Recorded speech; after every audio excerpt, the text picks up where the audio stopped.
সাপগুলো কেন এইভাবে মেরে ফেললো আর এই যুগ কিভাবে ঘরে আসলো? সকালে ঘুম থেকে উঠে শুনতে পেলাম কে যেন চেঁচামেচি করছে বাড়ির পাশে। কি হয়েছে দেখতে গেলে দেখি আমাদের একজন প্রতিবেশী। কাছে গেলে দেখতে পাই সে 2টি সাপকে মারছে।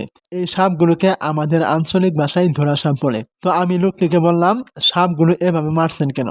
লোকটি বলল সে মাছ ধরার জন্য জাল পেতেছিল, সেই জালে মাছ খেতে এসে সাপ 2টি আটকা পড়েছিল, তাই সে সাপগুলোকে মেরে ফেলছে। যদিও সাপ মানুষের জন্য ক্ষতিকর, তবুও এই ধরা সাপ আমাদের দেশে সবচেয়ে নিরীহ, কারণ তারা কামড়ালে কোনো সমস্যা হয় না। কিন্তু অনেক লোক আছে চিনতে না পেরে বা ভয়ে তাদের মেরে ফেলে।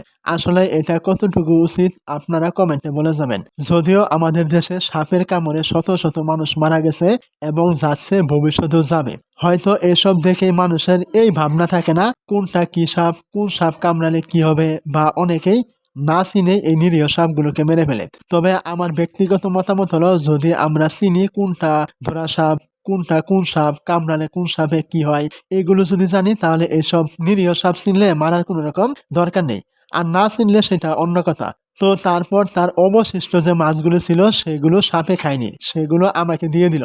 কারণ তার সাথে আমিও জাল পেতেছিলাম মাছ ধরার জন্য, তাই আমিও কিছু মাছ পেয়েছি। তার মাছগুলো বেশিরভাগ মাছই সাপে খেয়ে ফেলেছিলেন, যার কারণে বাকি যে মাছগুলো ছিল সেগুলো সে আমাকে দিয়ে দিয়েছে। তার নাকি এসব কোনো কাজে আসবে না, অল্প কিছু মাছ। তো মাছগুলো সে মাটিতে ঢাললো এবং আমি একটা একটা খুব সুন্দরভাবে এখান থেকে কুড়িয়ে নিলাম। তো মাছগুলো এখান থেকে কুড়িয়ে নেওয়ার পরে যখন আমি ঘরে আসলাম, ওই সময় দেখতে পেলাম আরেক ঝুঁক মহাজনকে। হয়তো সে আমার সাথে চলে আসছে, যেহেতু আমি বিলে গিয়েছিলাম মাছ ধরার জন্য। গ্রামে বর্ষাকালে এমন চীনা ঝুঁক দেখা যায় বাড়ির আশেপাশে, এগুলো পানিতে থাকে না।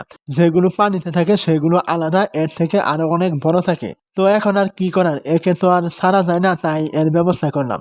আর আপনারাও বলে যাবেন কে কে ঝুঁক দেখে ভয় পান।